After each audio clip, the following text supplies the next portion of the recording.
There is a massive, ongoing expense silently draining your savings right now. It is not your daily coffee habit. It is not your grocery bill. Society evaluates a car's affordability by looking at one number, the monthly loan payment. If you can make the $500 a month, you can afford the car. But the baseline reality is much steeper. According to AAA, the true total cost of ownership to operate and maintain a vehicle averages over $10,700 every single year. When you spend that money to keep a car on the road, you are also paying an invisible opportunity cost. That is 10 grand that cannot work for you anywhere else. This split screen graph shows exactly what that looks like. On the top, we see a flat recurring drain of $10,728 a year. On the bottom, we see that exact same amount invested annually into a standard index fund. While the cost of ownership just bleeds out year after year, the invested capital snowballs over a 5 to 10 year horizon into a massive sum. We need to evaluate the most popular automotive cost-saving measures through an ROI matrix.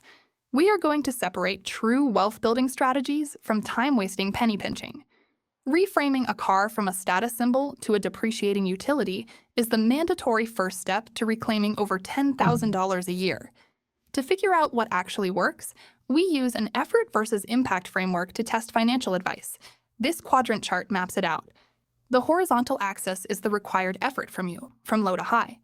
The vertical axis is the financial impact, or actual dollars saved per year. The single largest financial drain within the total cost of ownership isn't fuel or repairs, it is asset depreciation. This chart shows a standard vehicle depreciation curve. Notice the immediate drop at year zero. The moment a brand new vehicle is purchased and driven off the lot, up to 15% of its value is wiped out instantly. To combat this, look at the middle of the curve. Buying a used vehicle sitting in this 3 to 5 year age bracket catches the curve right as the line flattens out significantly. The exact trade-off here is straightforward. Avoiding the depreciation cliff requires giving up the social status of the newest model and the peace of mind of a 0-mile factory warranty. Let's put this strategy on the matrix. It requires very little ongoing effort, but yields massive financial returns. Completely avoiding the new car depreciation cliff is the most mathematically powerful, lowest effort decision a commuter can make. Moving past the purchase price, we hit the highest fixed monthly overhead, auto insurance. Managing this requires an administrative optimization strategy. You set a strict annual calendar reminder to call your retention department or pull competitor quotes. The hidden industry mechanic that makes this effective is the algorithm insurers use to acquire new customers. They offer aggressive discounts to bring you in, knowing most people are too lazy to leave. The trade-off is enduring roughly 1 hour of administrative paperwork, phone trees, and mild social discomfort every 12 months. Back on our chart, we weigh a minimal time investment against hundreds of dollars in reduced overhead. Willingly pushing through a tiny amount of administrative friction yield an incredibly high hourly return on investment.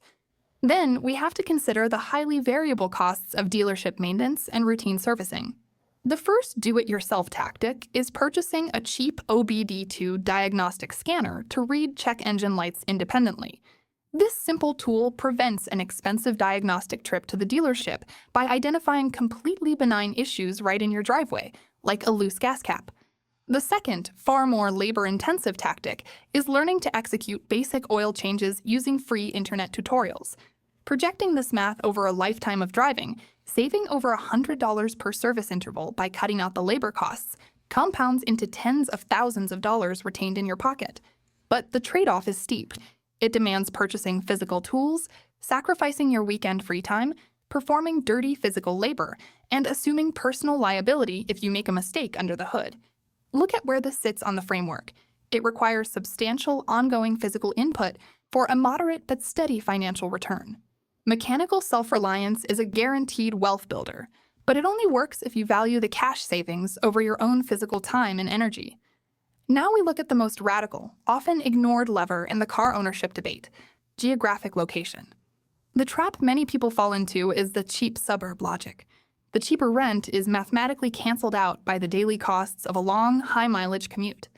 The radical alternative strategy is to intentionally pay a premium in rent to relocate your housing directly adjacent to your workplace. This side-by-side stacked bar chart compares the two models. On the left, we see low rent but massive total ownership costs from fuel, wear, and depreciation. On the right, we see high rent but minimal car costs. Notice the left bar is actually taller. The trade-off required to execute this is extreme. You have to endure the massive stress of moving, potentially breaking a lease, and accepting a smaller living footprint. This ultimate lifestyle shift lands on our matrix right here. It represents the highest possible effort for the highest possible systemic financial impact. Geographic relocation is a difficult lever to pull. By potentially eliminating the need for a car entirely, it alters the math of wealth accumulation. Achieving financial independence does not require executing every single strategy on the board. It requires intentionally selecting your compromises. This decision tree helps map out your choices based on your personal tolerance for friction and labor. The first profile is the aspiring optimizer. This is someone who wants to protect their weekend time and hates mechanical work. Their specific path focuses exclusively on the low-effort, high-impact quadrant. They buy older, reliable models and relentlessly shop for cheaper insurance annually. The second profile is the radical maximizer.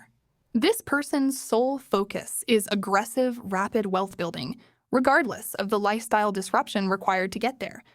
Their path relies on geographical arbitrage. They move closer to work, downsize to a one-car household, and redirect all commute savings directly into the market. You have to honestly assess which profile fits your current stage of life and your specific financial ambition. True wealth isn't built by driving a pristine new vehicle to a job. It is built by optimizing transportation costs ruthlessly and deploying the thousands saved into assets that actually pay you back.